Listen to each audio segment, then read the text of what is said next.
Oi, gente, tudo bom? A gente vai fazer uma aula sobre medição e estimativa de precipitação, tá? E o objetivo da aula é compreender as principais técnicas de medição e estimativa de precipitação, certo?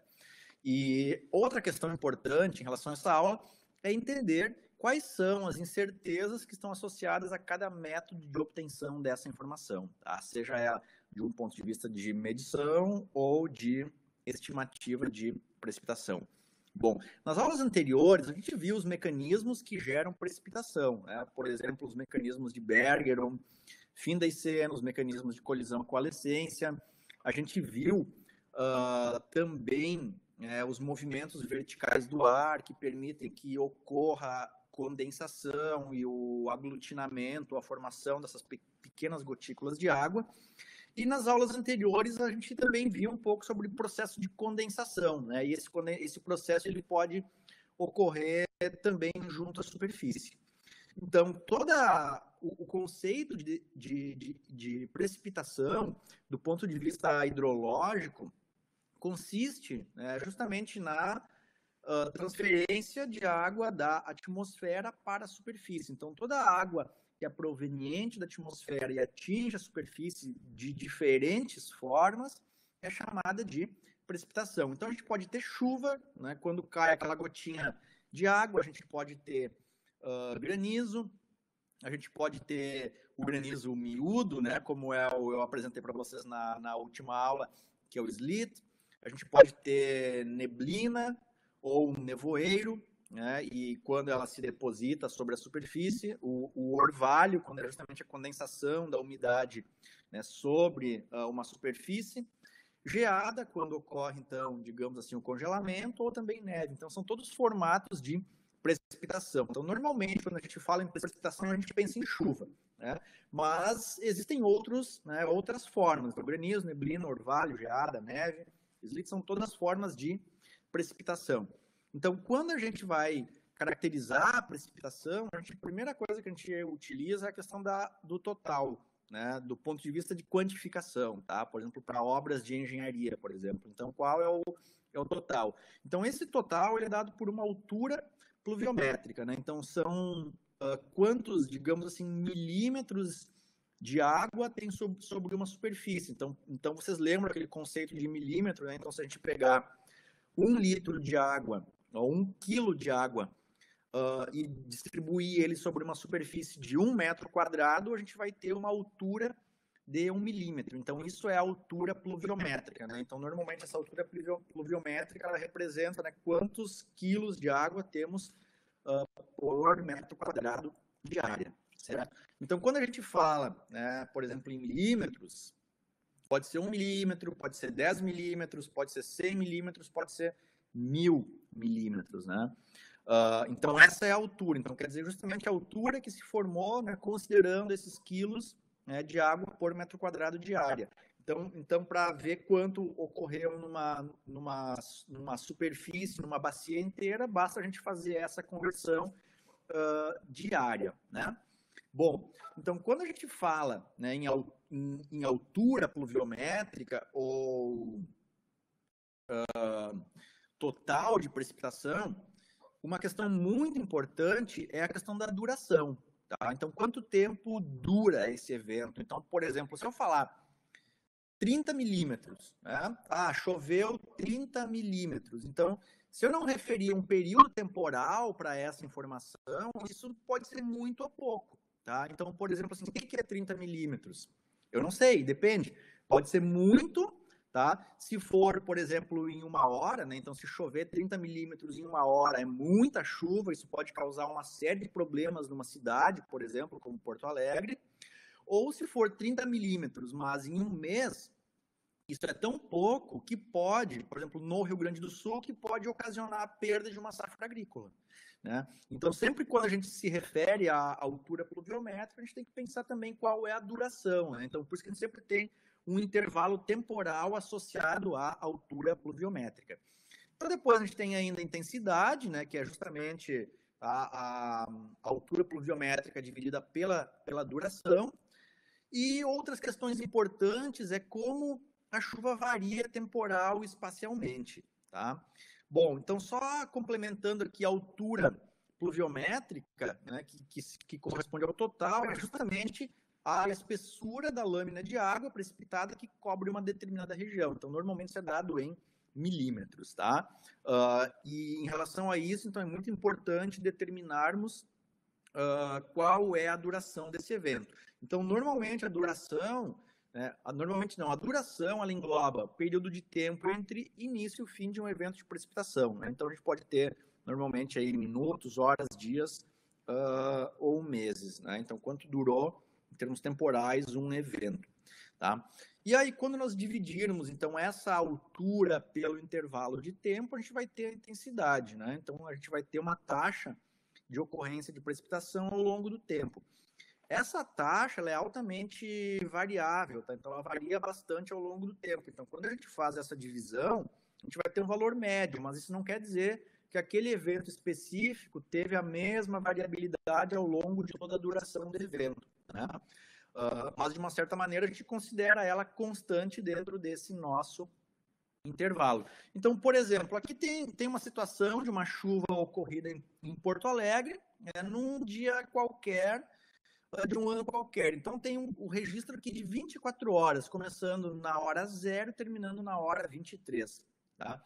Então, vocês podem perceber o seguinte, né? Que a chuva ela começou, né, às 3 horas da manhã, teve um evento aqui um pouquinho isolado, digamos assim, que choveu 3 milímetros, né? Na hora seguinte não choveu nada e depois recomeçou essa chuva, chovendo 4 milímetros, aí às 7 da manhã atingiu 12 milímetros, né?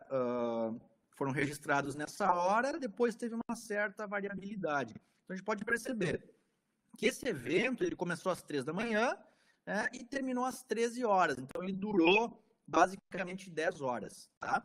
Então, dentro desse período, o que aconteceu? Choveu 61 milímetros, então é o total, né, do evento em si, numa duração de 10 horas. Então, a gente teve uma intensidade média de 6,1 milímetros por hora. Tá? Então, essa é exatamente a intensidade do evento. Tá? A intensidade do evento. E a intensidade máxima foi justamente 12. Tá? Então, vocês podem ver que ele começou devagarinho, aumentou, atingiu um pico e depois ele foi diminuindo novamente até cessar. E atingindo, então, esse valor máximo, essa intensidade máxima de 12 milímetros por hora. Normalmente, né, se a gente considerar isso em termos médios diários, o que seria esse evento? Então, num período diário, numa média diária, seriam 61 milímetros dividido por 24 horas. Então, na média diária, esse evento choveu, esse evento teve intensidade de 2,5. Então, se o intervalo de tempo ele é considerado diário, quer dizer que choveu 2,5 milímetros ao longo de todo o dia. Por que se faz isso normalmente? Porque normalmente a gente não tem, né, não são todos os locais, né, que tem, digamos assim, medições horárias para a gente conseguir saber exatamente qual é a intensidade máxima, a intensidade do evento. Então, por exemplo, imagine que tem medições em intervalos específicos, 0, né, 12 horas e, por exemplo, 23, né, ou 0, ou somente meia-noite, digamos assim, ou 7 da manhã, enfim. Se fosse meia-noite, por exemplo, um observador vai lá e faz esse registro, ele vai, 0. No outro dia, ele vai lá de novo, tem 61. Então, na verdade, o registro ele é diário. Então, em muitos casos, os registros eles não são em intervalos horários para a gente ter toda a discretização do evento. Então, por isso que normalmente se utiliza valores médios ao longo do dia, tá? Então, tem um exemplinho aqui do que é um evento específico, né?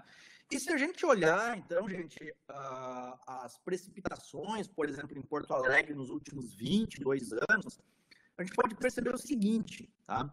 Que nos últimos 22 anos, tá? Que em 5 mil anos, ou seja, 67% do tempo, tá? Então eu estou olhando aqui o número de eventos, não do tempo, mas o número de eventos. Número de eventos pelo total de eventos, em 67% dos dias, como a gente está com dias aqui, tá? Chuvas diárias, né? Não chove. Quer dizer que basicamente 2/3 do tempo não chove, no outro terço chove. tá? Alguma coisa, né? Então, a gente pode perceber isso. Então, eu estou vendo aqui P0. Agora, vejam o seguinte, P é menor do que 10, né? Então, eu tive aqui 17%, né?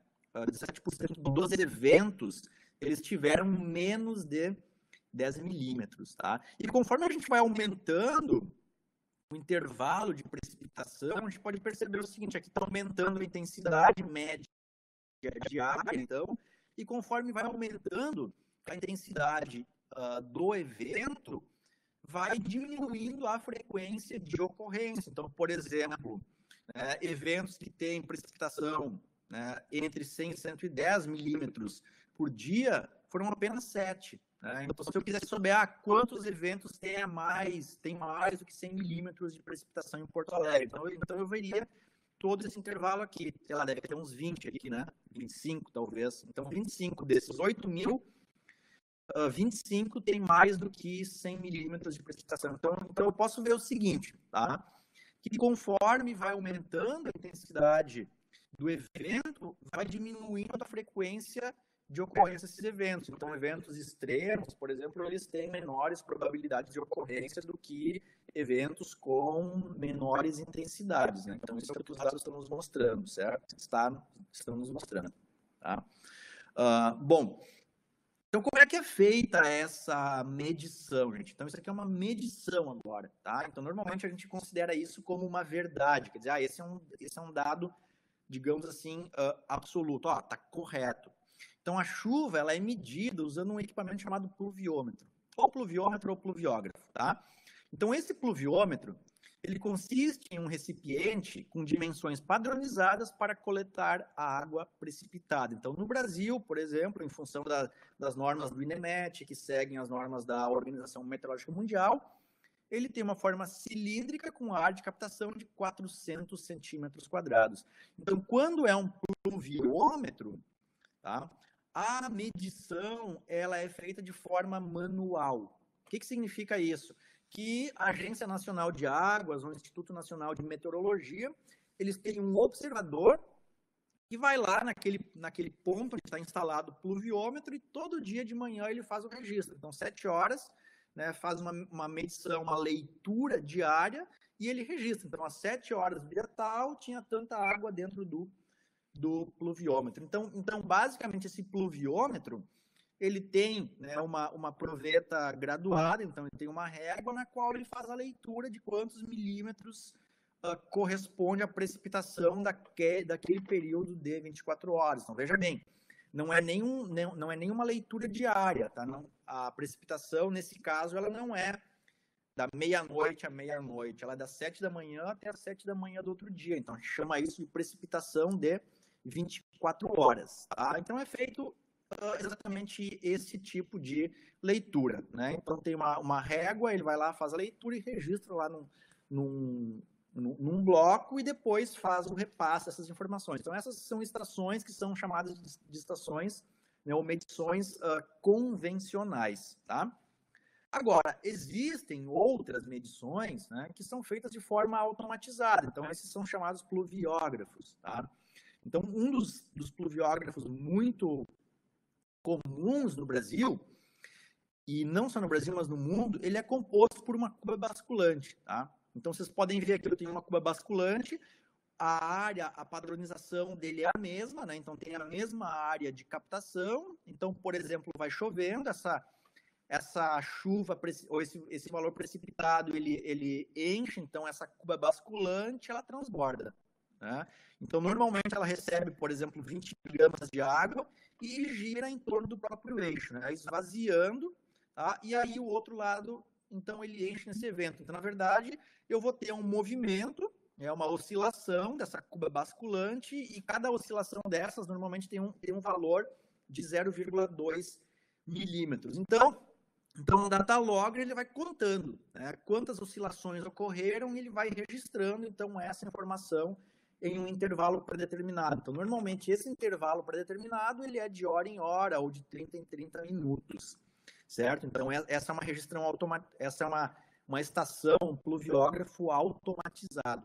E aí, normalmente, esse data logger, ele é conectado a um sistema de transmissão de dados, por exemplo, via celular, que envia isso para um centro de recepção de dados. Então, a gente está, por exemplo, quando a gente acessa os dados do INEMET nas estações automáticas, a gente está vendo esse tipo de observação, né? Então, essa curva basculante e essa informação enviada para o INEMET, que vai lá, cataloga todas essas informações, organiza e disponibiliza no site em tempo quase real. Então, o INEMET, por exemplo, distribui os dados de hora em hora, né? E aí é contado então, o número de oscilações dentro dessa hora e o dado é disponibilizado para a última hora, certo? Então, essa é uma medição automatizada. Então, isso é o que acontece na estação automatizada do INEMET. Bom, qual é a vantagem do pluviógrafo, né? Então, na verdade, o pluviógrafo ele vai registrar a variabilidade temporal da precipitação. Então, na verdade, a gente vai conseguir enxergar, né?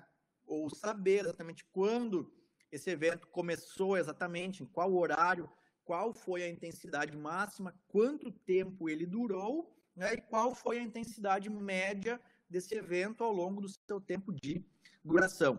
Isso não acontece com um pluviômetro, por exemplo, porque o pluviômetro ele tem uma medição de 24 horas, né? Então eu vou ter uma média de 24 horas. Então eu não vou saber exatamente qual é o valor máximo. Então imagine, naquele exemplo que eu dei anteriormente para vocês, eu não saberia que o valor máximo, a intensidade máxima seria 12, mas eu saberia que ele foi em média 2,5, então tem uma certa diferença, né? Então um pluviógrafo permite essa compreensão. E essa informação, gente, ela é muito importante quando a gente tem chuvas convectivas, né? Ou seja, a superfície aquece, o ar acende, condensa e precipita. Então, normalmente, chuvas convectivas, elas têm curta duração e alta intensidade. Então, se eu tenho um pluviômetro, essa informação ela não vai ser capturada. Então, eu vou ver o valor médio, mas se eu tenho um pluviógrafo, isso vai ser capturado sim. Então, quando eu tenho áreas urbanas, por exemplo, é muito importante, né, para obras, para projetos de engenharia, como drenagens urbanas, que a gente saiba qual é a intensidade máxima dos eventos de precipitação e também a duração, né, para que seja feita a projeção adequada de todo esse sistema, certo? E, obviamente, que isso permite também acompanhar em tempo real cheias, né? Então, por exemplo, cidades que podem estar em locais ou partes de cidades em locais vulneráveis, né? É possível fazer esse acompanhamento em tempo quase real, né? Então, emitindo, por exemplo, alertas de possíveis inundações nas próximas horas, né? Então, com um pluviômetro, isso não é possível, né?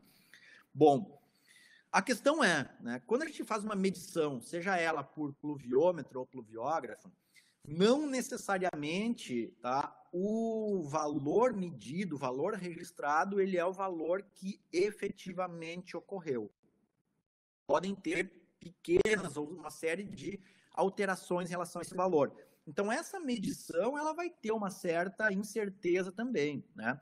Bom, para minimizar essas incertezas, existem, né, recomendações de instalação dos pluviômetros e pluviógrafos. Então, por exemplo, eles são instalados em alturas padronizadas, tá? Eles são instalados em locais protegidos do vento, né, afastados de obstáculos de forma a manter livre o espaço acima com ângulos entre 30 e 45 graus em relação ao horizonte. Quer dizer, não pode ter, né, não pode ter, digamos assim, alterações no sistema de precipitação, porque se esse pluviômetro ou pluviógrafo, por exemplo, ele estiver instalado do lado de uma árvore, é possível que o valor que está sendo registrado ali não seja o efetivamente ocorrido, né? Então, por isso que é feita essa padronização no momento da instalação. Então, quando vocês fizerem, por exemplo, uma instalação, é importante seguir essas normas de padronização. E aí, o que acontece? Bom, eu instalei um pluviômetro, um pluviógrafo, ele está bem certinho, está seguindo todas as recomendações, né? E ele vai registrar, então, nesse caso, o valor correto? Depende, né? Então, por quê? Porque se ocorrer, por exemplo, uma precipitação com ventos, é possível que eles não estejam registrando toda a precipitação. Então, um exemplo aqui, ó. qual é o efeito do vento? Né? Quando não tem vento, a precipitação ela cai verticalmente, né? Então ela vai atingir o pluviômetro, a boca do pluviômetro ou do pluviógrafo, e vai ter um valor relativamente consistente. Só que quando eu aumento a velocidade do vento, vai ter um certo ângulo que vai diminuir a área de captação, né, desse hidrometeoro. Então pode ser que a área não seja mais a mesma dependendo da velocidade do vento.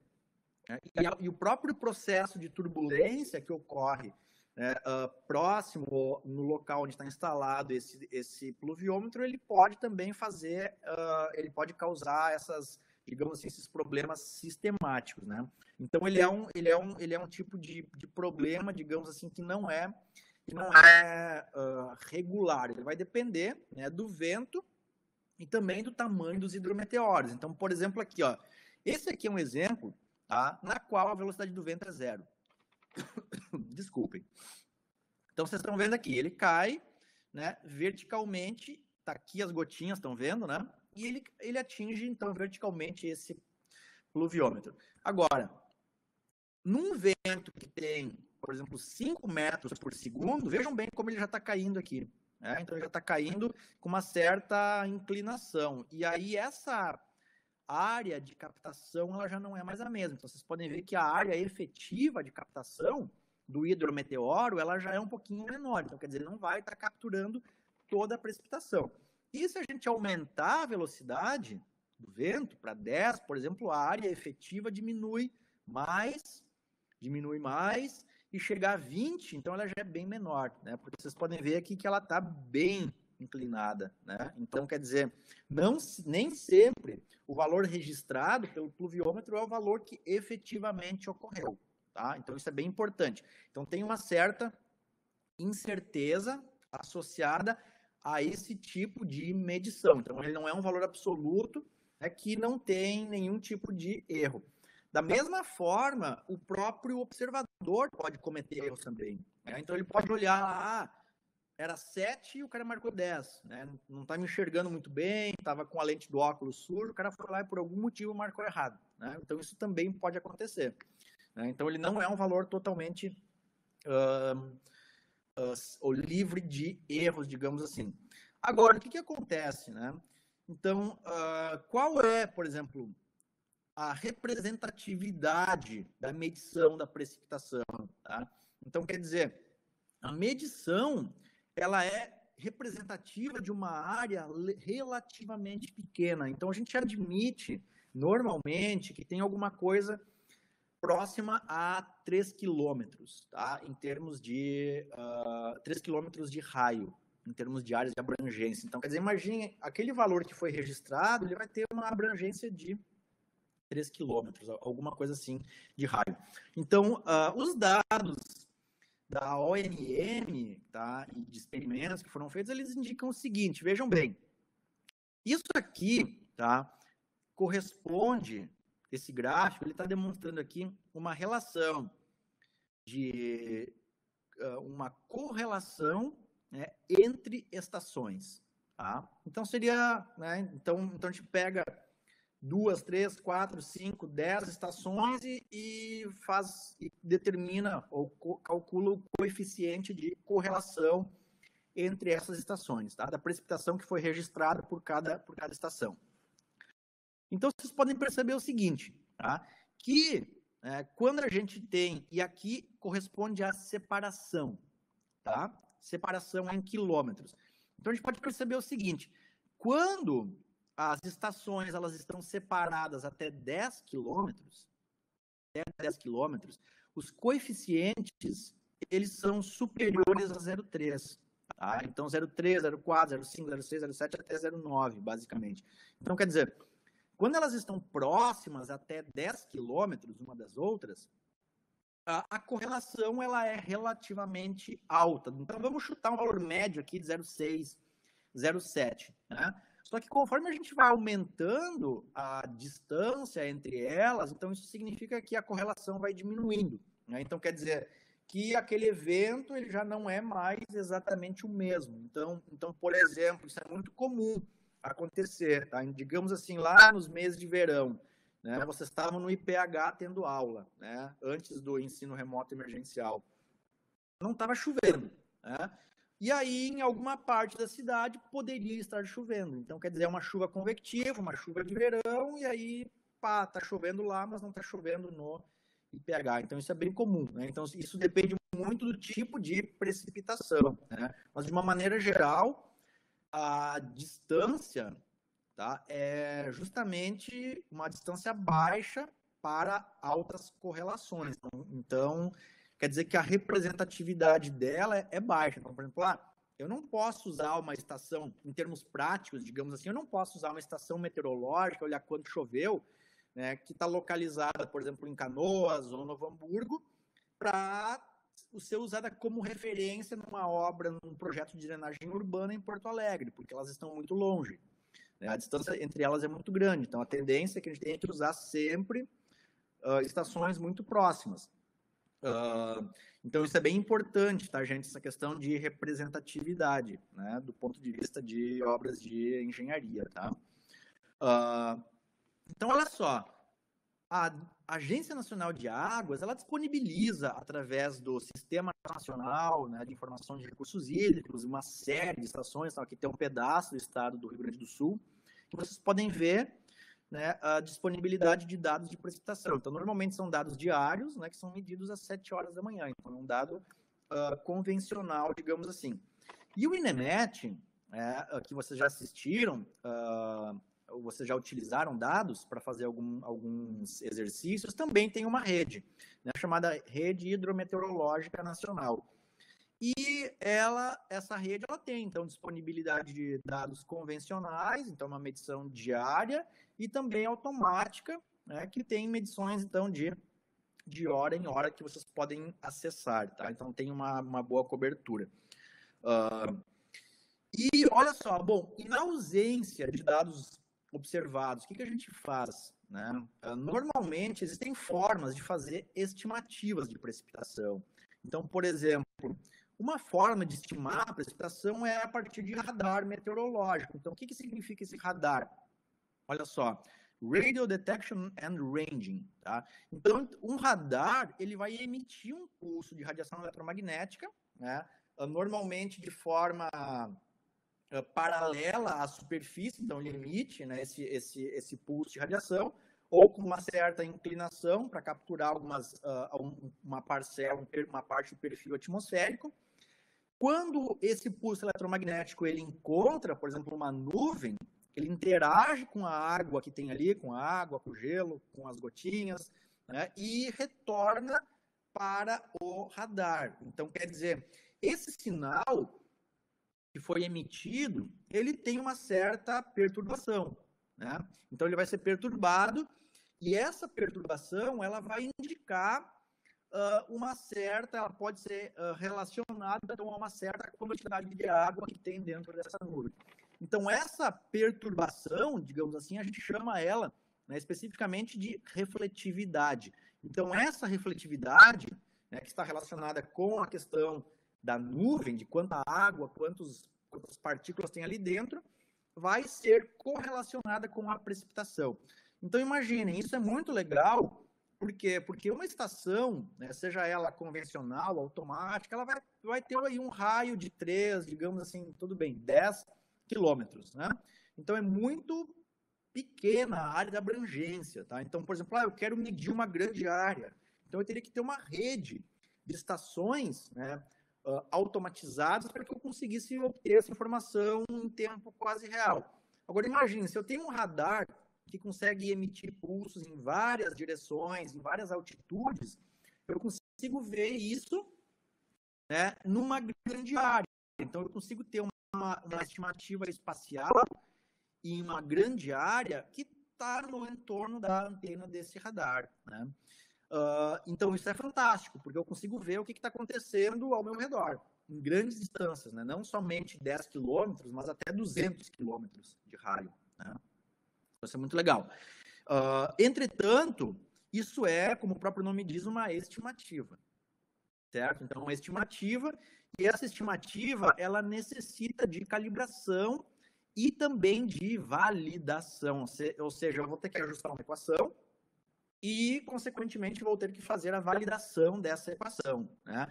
Então, quer dizer, não é uma medição, e sim uma estimativa, então seria uma obtenção indireta dessa informação, né? Então, ela vai ter uma incerteza associada a essa calibração, e óbvio que quanto mais distante, maior vai ser essa incerteza.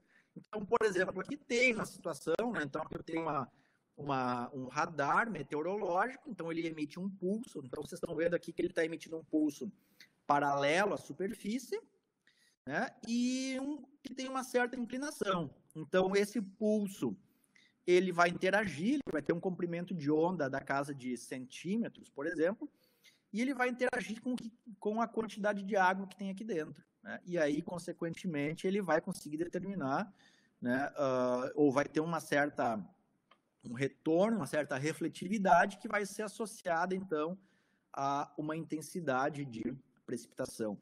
E a grande vantagem é que esse radar, ele consegue ficar fazendo estimativas de, por exemplo, minuto em minuto, né? Então eu posso ter basicamente um monitoramento em tempo real, né? E consigo enxergar isso aqui, tanto quanto chuva quanto hidrometeoros. Isso é ajustado através de uma equação chamada equação ZR. Tá? Então, quer dizer que eu preciso saber, né, qual é a refletividade do radar, então seria esse meu Z, então quanto está voltando para cá, por exemplo, desse sinal emitido, qual é a perturbação que teve, e normalmente existem dois coeficientes, então, que são ajustados, né, para determinados tipos de precipitação. Então, eu não posso, por exemplo, usar os valores ali, os coeficientes A e B, de qualquer região, eu tenho que ajustar eles para a minha região.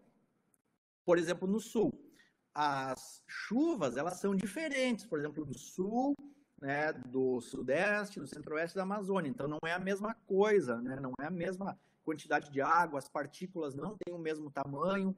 Então, ela tem que ser ajustada especificamente para um lugar.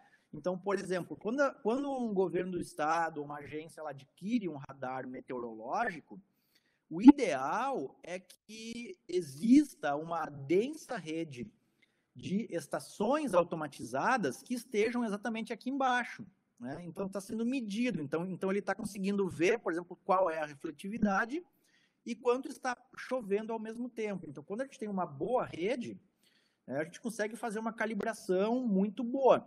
Agora, se não tem dados medidos, por exemplo, né, a gente vai ter basicamente uma informação qualitativa. Por quê? Porque não tem como ajustar A e B sem observações. Então, por exemplo, uma estação meteorológica convencional, ela não pode ser usada, né, para fazer esse ajuste. Por quê? Porque eu não sei qual é a intensidade horária, a intensidade instantânea.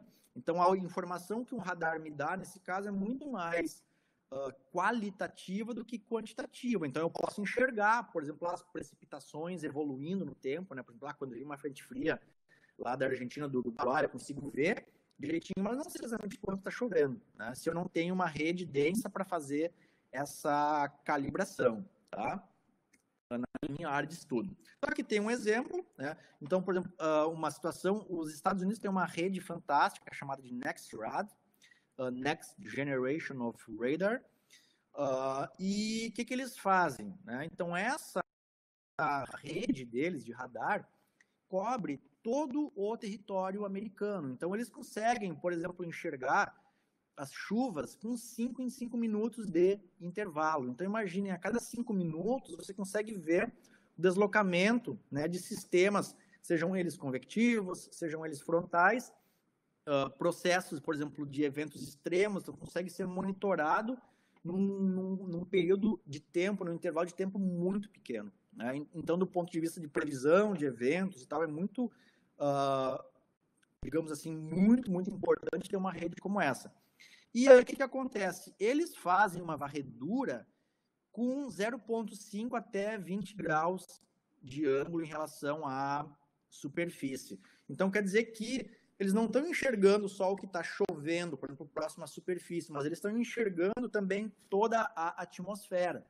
Então, todo o perfil atmosférico, né? E isso permite que eles consigam determinar, olha, uma nuvem está gerando, ou ela tem muita umidade, mas ainda não está gerando precipitação. Por quê? Porque a próxima superfície pode ter um tipo de refletividade, outro tipo, ou numa parte mais alta pode ter outro tipo de refletividade. Então, isso aumenta muito, digamos assim, a exatidão, né, das informações que são repassadas para diversos órgãos que dependem de dados meteorológicos. Então, aqui vocês têm um exemplo, tá, da cobertura dessa rede NextRad, que basicamente todo o território é coberto. Então, vocês podem ver o seguinte, né, então eles conseguem combinar essas informações não apenas, né, entre radares em si, mas também com estações automatizadas. Então, isso gera uma informação, digamos assim, de grande acurácia,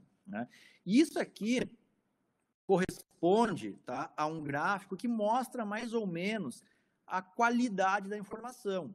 Então, vocês podem ver aqui, eu tenho o centro, então até 50 quilômetros, por exemplo, a qualidade, né, ela é muito boa, tá? Até 100 quilômetros também, né? Então eu estou vendo aqui qualidade boa para processos corretivos. Só que, por exemplo, para algumas questões ela não pode ser tão boa. Por quê? Porque depende da altura da nuvem. Então, dependendo da altura da nuvem na qual ela é formada, pode ser que o ângulo de emissão dos pulsos seja muito baixo e não esteja capturando. Então, alguns tipos de nuvens podem estar acima do ângulo de emissão da radiação eletromagnética. Mas, né, de uma maneira geral, até 150 quilômetros, a qualidade do dado é muito boa. Então, até 200 ele também captura. Então além de 200 quilômetros, ele já é um pouco problemático, tá? Então, ele já não é tão bom assim. Mas vejam bem, isso permite, né, uma estimativa de chuvas, tá, em uma área com raio de 230 quilômetros, como está sendo colocado nesse gráfico. Então, é algo muito, muito legal, né? O Brasil tem uma rede que pode ser acessada, uma delas é chamada de rede MET. Então, cada circulinho desses cinza aqui que vocês estão vendo corresponde a um radar meteorológico. Então, o sul do Brasil e o sudeste estão relativamente bem cobertos, né? Apesar que, eventualmente, alguns deles não estão funcionando, né? Então, às vezes, ele tem algum problema técnico, às vezes não tem um profissional adequado para fazer a operação, né? Mas, de uma maneira geral, a cobertura por radar é muito baixa. E, principalmente na região centro-oeste do país, a gente não tem. Então, a gente chama isso de vazio, tá? Então, tem um vazio de cobertura, então é uma área que a gente não tem informações do ponto de vista de radar meteorológico, né? Então, isso é bastante problemático. Mas aqui vocês podem ver que tem, né, uma série de radares e tal que cobrem a região amazônica, a parte norte do território brasileiro. Então, ele permite que a gente faça essas estimativas. Então eu peguei um exemplo aqui para vocês entenderem um pouco. A região sul do Brasil tem 3 radares, um que fica aqui em Santa Catarina, mais ou menos aqui, assim, na região serrana do estado, próximo ao Urubici, tá? Para quem conhece ali, bem no sul do estado mesmo, próximo de Criciúma. Tem um aqui em Pelotas, tá? E outro aqui se não me engano, em Santiago, né? Então, vocês podem ver, quando esses radares eles são combinados, a gente consegue ver, então, por exemplo, todo um sistema frontal se aproximando. Então, isso permite que a gente gere aqui, de 10 em 10 minutos, uma área, um campo de precipitação. Então, esses radares aqui, não sei se está bem visível para vocês, mas ele tem aqui uma refletividade, estão vendo?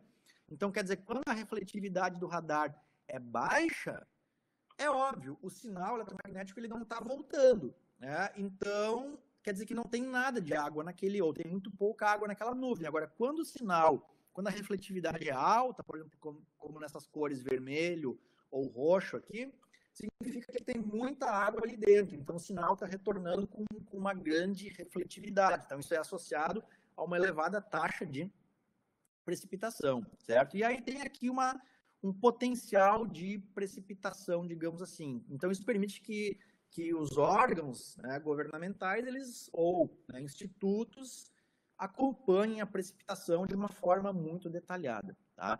Então, essa é uma forma muito interessante, né, de obter esse campo de precipitação por radar meteorológico. Agora, existem outros processos ou outras formas, e uma das formas é sensoriamento remoto.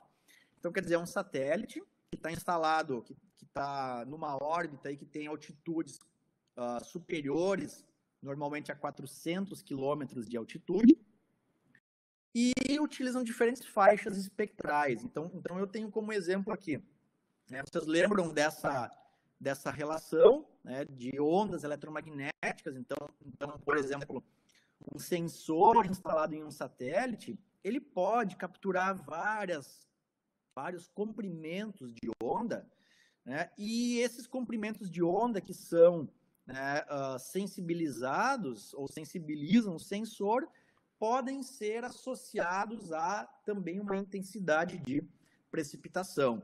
Então, imaginem o seguinte, aqui eu tenho um satélite, ele é chamado de GPM, tá? Que é chamado de Global Precipitation Measurement, ou Global Precipitation Mission, ou Measurement, não, aqui não é Mission, é Measurement. E esse satélite, ele está numa órbita de aproximadamente 400 quilômetros de altitude. Então, quando ele vai varrendo a superfície terrestre, ele vai obtendo uma série de informações. Então, por exemplo, ele tem vários sensores, tá? Ele não tem apenas um sensor, ele tem vários. Então, por exemplo, ele tem sensores que são similares ao radar meteorológico, então eles operam, né, em micro-ondas também, com comprimentos de ondas similares, e depois eles têm vários outros sensores. Então, por exemplo, o GPM, ele tem vários sensores de micro-ondas e ele também tem sensores multiespectrais, quer dizer, ele captura radiação visível, infravermelha, e todas essas informações, elas são, então, utilizadas para monitorar a superfície. Bom, então essas bandas de micro-ondas, da mesma forma que um radar meteorológico, elas têm a capacidade de penetrar, né, de entrar numa nuvem, num evento, por exemplo, e interagir com ela e retornar para o sensor. Então o sensor ele também está enxergando uma perturbação nesse sinal. Então, isso permite, por exemplo, tanto um radar meteorológico quanto um satélite que tem um sensor de micro-ondas ou um sensor de radar, permite uma reconstrução tridimensional de um evento. Então, a gente consegue... Vocês lembram que na última aula eu falei para vocês, a NASA tem um sensor que eles fazem teste e tal, que primeiro eles botam ele num caminhão, fazem um teste e monitoram uma nuvem, depois eles instalam num avião e depois vai para o satélite. Então, eles fizeram aquela imagem que eu mostrei para vocês, é um dos sensores que está instalado nesse satélite aqui, no GPM. Então, eles permitem, né, monitorar as nuvens de todo o globo terrestre com um detalhamento muito grande. E depois, esse detalhamento, né, ele é utilizado em algoritmos que vão combinar todas essas informações e vão gerar, então, campos de precipitação. Então, imagine, aqui tem um exemplo de um satélite, tá? O GPM. Então, ele tá imaginando a superfície e está coletando informações, como vocês estão vendo aqui, né? E agora imagine o seguinte, que existe uma constelação de satélites, né? Então, essa constelação tem sensores similares e tal, e todos eles são utilizados para monitorar a precipitação. Então, isso faz... Então, imagine aqui, aqui está o GPM, e vocês estão vendo aqui, então ele está utilizando aqui, ele está imaginando essa faixa do ciclo, do globo terrestre, né? Então vocês podem ver, então imaginou aqui. Enquanto isso, esse satélite aqui, por exemplo, o NPP, ele está imaginando outra faixa, né? Então ele vai imaginar isso aqui. Depois eu tenho outro aqui, por exemplo, o Megatropic, que está imaginando isso aqui. Então imaginem todos esses satélites orbitando ao redor do globo terrestre e obtendo informações instantâneas. Então, eles estão gerando essas informações e essas informações elas estão gerando, então, esses campos de precipitação. Então, vejam bem, olha ao nível de detalhamento que a gente chegou, né? Então, com um radar, com uma estação, eu tenho uma medição com bastante, digamos assim, exatidão ou acurácia de um pontinho, né? Uma área muito pequena da superfície. Com um radar, eu já aumento isso para um raio de 200 quilômetros. E quando eu tenho uma constelação de satélites, a gente pode monitorar todo o globo terrestre. Tá? Então, por exemplo, oceanos podem ser monitorados. Oceanos não podem ser monitorados por radares meteorológicos ou por estação. Né? Não tem como obter informação. Então, essa informação normalmente é restrita à superfície. Agora, com satélites, a gente pode pegar tudo, globo terrestre todo, né, áreas tropicais, áreas polares, então gerando esses campos de precipitação. Então, vejam bem, ontem à noite, às 9h30, né, eu peguei aqui uma informação, aqui 9h30, horário UTC, tá? Então, meia-noite e 30, né? Meia-noite e 30, eu estava preparando essa aula e acessei a última imagem de precipitação do globo. Então, vejam que fantástico, né? Eu estou vendo todas as áreas no globo que estão gerando precipitação. Então, por exemplo, eu posso ver exatamente aqui sobre o estado, né? Então, tem exatamente sobre o estado do Rio Grande do Sul, sobre Santa Catarina, sobre o sul do Brasil aqui, que está gerando, então, essa precipitação, né, que tá ocorrendo, tá? Que ocorreu às 9h30 do dia de ontem. Né? Então, a gente pode ver aqui, por exemplo, na Amazônia, eu consigo ver aqui uma faixa, estão vendo, gente, que é a chamada de zona de convergência intertropical, tem algumas áreas nos Estados Unidos, então eu posso ver aqui umas áreas vermelhas, então quer dizer que a intensidade da precipitação ela é maior, né? Então tá vermelho, por exemplo, vermelho significa 20 milímetros por hora. Aqui no sul do Brasil, a gente tem entre verde e amarelo, tá? Então, alguma coisa entre 0,1 e 3 a 5 milímetros por hora, né? Então, é o que está ocorrendo de precipitação. E se vocês observarem também, vocês estão vendo que tem algumas cores aqui, né? Que são em tons azulados, tá? Partindo do azul claro para um roxo. Essa informação, o que ela diz aqui? Precipitação congelada. Então, vocês lembram que eu falei antes, o sensor GPM, né, o GPM tem um sensor de radar que opera em duas bandas. Então, uma das bandas, tá, ela é sensível à água líquida, e a outra banda ela é sensível à água no estado sólido, ou seja, ele pode registrar gelo e neve. Tá? Então vejam bem, a gente consegue determinar agora exatamente onde está chovendo água líquida e onde está precipitando também neve no globo terrestre. Então é uma informação, né, sem precedentes que a gente teve nos últimos 20 anos, basicamente. Isso aqui é extremamente novo, tá, gente? Esse satélite com esse conjunto de dados, ele é extremamente recente, ele foi lançado em 2013 e começou a operar em 2014, tá? Mas existem versões anteriores. Então, esse produto aqui chamado iMerge, ele pega todas as informações desses satélites, tá? Que são chamados de constelação GPM, e gera essa informação. Então, ele não é de um único satélite, por exemplo. Se fosse de um único satélite, ele ficaria restrito a isso aqui, mas como a gente tem uma constelação de dezenas de satélites, a gente consegue gerar esse campo de precipitação, certo? E isso é muito legal, porque vejam bem, não sei se vocês lembram o furacão Irma, que atingiu a América Central e Norte em 2017, eu poderia pegar outro exemplo, só que eu peguei esse aqui, porque essa imagem aqui ela é espetacular. Então, o Irma ele foi um furacão que foi, né, tendo essa trajetória aqui, e essa área que vocês estão vendo roxa aqui, ela é a precipitação acumulada. Então, por exemplo, no dia 6, choveu nessa região aqui, depois no dia 7 aqui, no dia 8 aqui, no dia 9 aqui, 10, 11 e 12. Então, vocês estão vendo exatamente toda a trajetória do furacão que teve e todo o rastro de precipitação que ele deixou, né? Então, essa imagem aqui ela é emblemática. E aqui vocês podem ver também que tinha um outro evento que estava se deslocando para cá, né? Então, ele registrou, por exemplo, totais ou valores acumulados aqui da casa de 500 milímetros por dia, certo? Então, é uma informação sem precedente, que não poderia ser utilizada ou obtida com radar meteorológico ou somente com estações, porque imaginem, isso aqui é uma área imensa, tá vendo? Então, aqui basicamente a gente tem o norte da América do Sul, toda a América Central, aqui todas as ilhas, né? Cuba e entrando já sobre a península da Flórida aqui, né? Então é uma área imensa.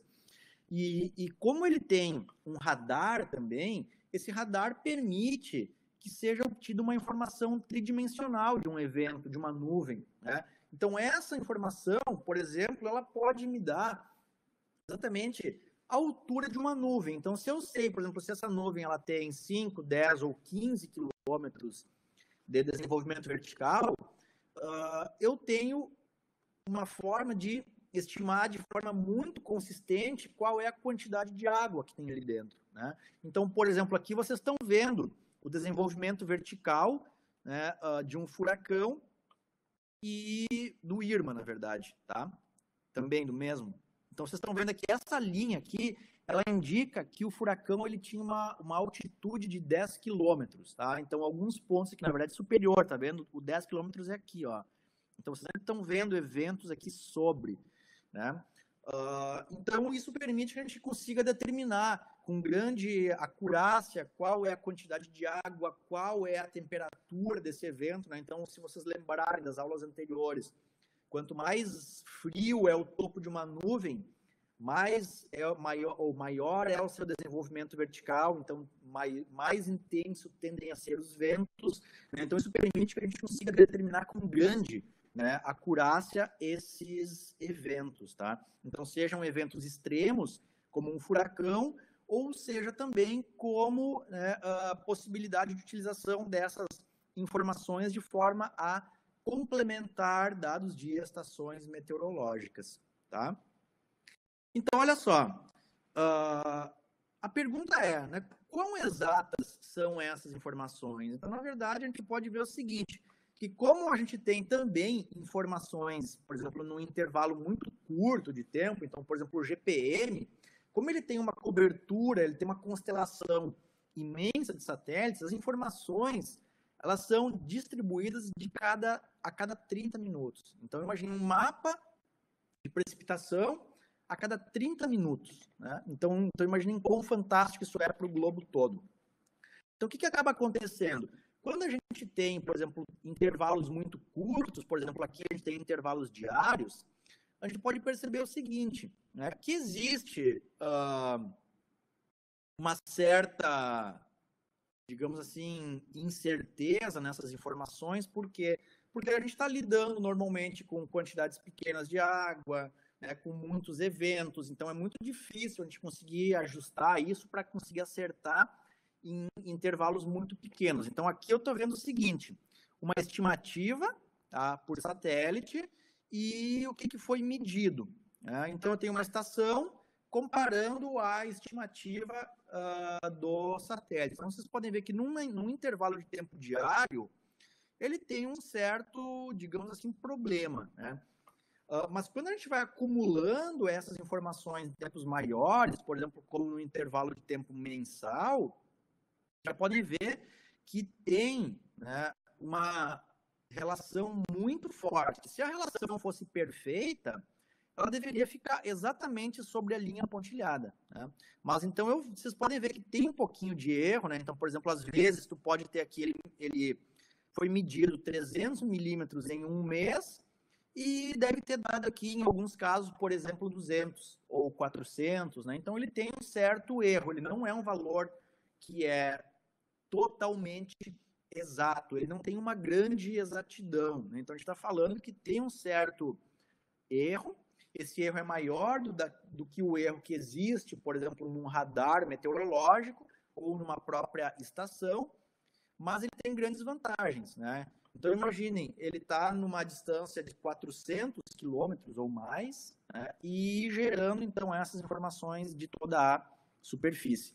E, nesse caso, quando a gente vai acumulando essas informações num intervalo anual, o erro ele vai diminuindo cada vez mais, né? Então, quer dizer, quando a gente pega grandes áreas, longos períodos temporais, a tendência é que os resultados eles sejam mais e mais consistentes. Então, aqui tem umas sériezinhas para vocês olharem, né? Então, por exemplo, aqui em duas regiões diferentes, tá? Então, vocês podem ver, uma linha é medida e a outra é estimada pelo satélite. Vocês podem ver que nesse primeiro gráfico quase não tem diferença. Então, ele está muito, né? Tem uma sobreposição muito grande. Aqui tem um pouquinho dá para ver um pouquinho já a linha verde, né? Então, quer dizer que em alguns casos ele não é tão bom assim, digamos, mas vocês podem ver que ainda tem o mesmo padrão, né, de observação. E aqui dá para ver um pouquinho mais a diferença, então, em termos de valores, da diferença de valores anuais. Então, estão vendo? Então, tem um pouquinho de viés, né, mas de uma maneira geral dá para ver quando chove mais, quando chove menos, porque ele acompanha muito bem, seja mensal ou seja anual, tá? Então, gente, se vocês quiserem acessar, por exemplo, essas informações, vocês podem entrar num site chamado de pmm.nasa.gov. Tá?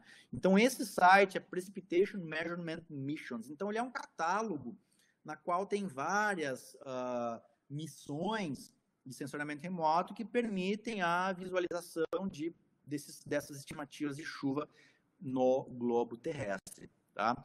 Bom, então, gente, para a aula de hoje, tá?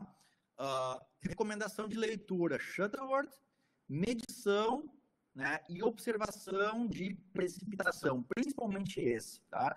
E depois tem outros textos que a gente vai usar nas próximas aulas ainda, variação da precipitação no tempo, variação da precipitação no espaço. Então, esses textos, só para finalizar, eles são um pouquinho longos, tá? Então, algumas coisas vocês vão ver, por exemplo, em aulas de estatística, outras em aulas de hidrologia.